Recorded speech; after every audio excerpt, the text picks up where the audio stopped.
Ceiling fan को regulator से ceiling fan की स्पीड को कम ज़्यादा करेंगे। एक बोर्ड में एक लगा है स्विच और एक लगा दिया है सीलिंग फैन रेगुलेटर। जब भी आप कनेक्शन करेंगे रेगुलेटर से आपको दो वायर निकली हुई दिखाई देगी। इस तरह से रेगुलेटर की एक वायर को आप स्विच के इस पॉइंट पे लगा दीजिए।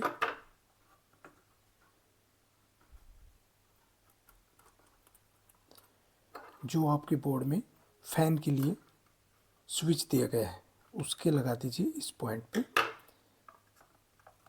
और इसके बाद आपको स्विच बोर्ड में लेके आना होगा फैन की दो तार जो फैन के पास में जाएगी, जिसको पॉइंट वाली वायर भी बोला जाता है। ये पॉइंट वाली वायर है। अब पॉइंट की फेज वायर को आप लगाइएगा रेगुलेटर के इस वायर के ऊपर।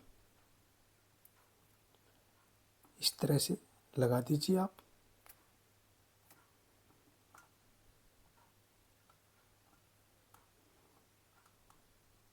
और ये एक प्रकार का ज्वाइंट बन जाएगा।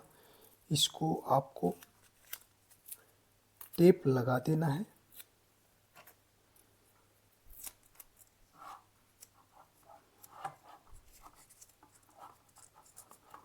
इस तरह से आप इसको पीवीसी टेप लगा दीजिए।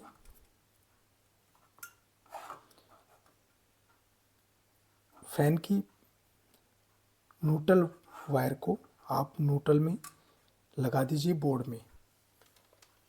अब आप देखिए, जब भी सीलिंग फैन में आप रेगुलेटर लगाते हैं तो रेगुलेटर कैसे लगता है, स्विच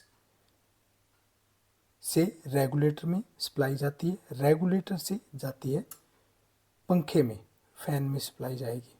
तो ये एक प्रकार से स्विच के और फैन के सीरीज में लगेगा रेगुलेटर, सीलिंग फैन रेगुलेटर, तभी ये काम करेगा, स्पीड को कम ज़्यादा करेगा।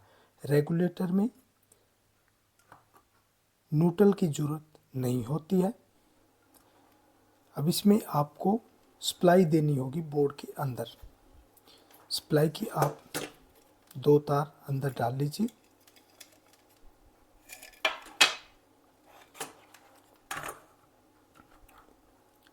सप्लाई की लाल तार को आप लगा दीजिए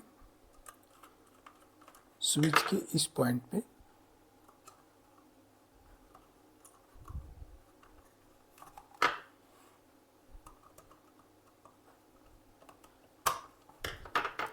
और न्यूट्रल वायर को आप लगाइएगा न्यूट्रल के साथ में, इस तरह से। यहाँ पे आप न्यूट्रल इस तरह से लगा दीजिए।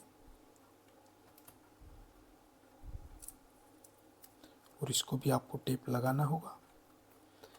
और कहीं और स्विच लगा है या सॉकेट लगा है, सॉकेट में आप इसको लगा दीजिए, टेप की जरूरत नहीं रहेगी। दोस्तों अब देखिए, आप फेज आएगा आपके स्विच बोर्ड में। स्विच बोर्ड में फेज आने के बाद ये स्विच में जाएगा, स्विच से आगे निकलेगा फेज और ये जाएगा रेगुलेटर में। रेगुलेटर से आगे निकलेगा ये फैन में चला जाएगा। यानी कि इसको डायरेक्ट फेज अगर आप देते हैं यहाँ से यहाँ, तब फैन सीधा चलने लग जाएगा सप्लाई आते ही। इसमें कोई स्विच नहीं देंगे, तब आप डायरेक्ट चलने लग जाएगा। इसमें स्विच को आप लगा देते हैं तब स्विच के थ्रू चालू बंद होगा। ये यहाँ से इसको चालू बंद करेगा तो फैन क्या है, डायरेक्ट फुल स्पीड में चलेगा। डायरेक्ट लगा देंगे तब भी फुल स्पीड में चलेगा, और स्विच के इस पॉइंट पे आप लगाएंगे तब फुल स्पीड में चलेगा, लेकिन इसको आप बंद कर पाओगे। यहाँ लगाएंगे आप बंद नहीं कर पाओगे, और यहाँ लगाएंगे आप बंद कर पाओगे। रेगुलेटर लगाने का फ़ायदा ये है, आपको स्पीड कम करनी है तो आप रेगुलेटर को यहाँ से घुमा करके, इसमें स्टेप दिए रहते हैं यहाँ पे 0, 1 स्पीड, 2, 3 और 4, फुल स्पीड यहाँ पे आएगी। तो इस तरह से आप अपने फ़ैन की स्पीड को बढ़ा भी और घटा भी सकते हैं। इस तरह से इसको बंद कर लेने के बाद आपको स्विच को बंद करना है और अभी इसमें सप्लाई देंगे हम।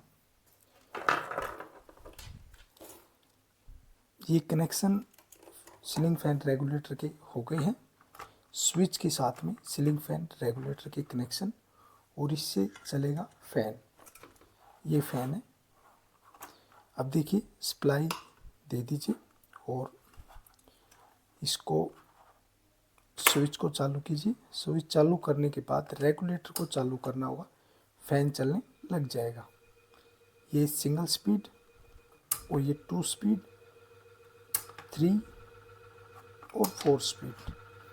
इस तरह से स्विच में के साथ सीलिंग फैन रेगुलेटर के और सीलिंग फैन के साथ कनेक्शन किए जाते हैं। स्विच से आप बंद कर सकते हैं। स्पीड को कम करके आप कोई भी स्पीड में इसको चला सकते हैं।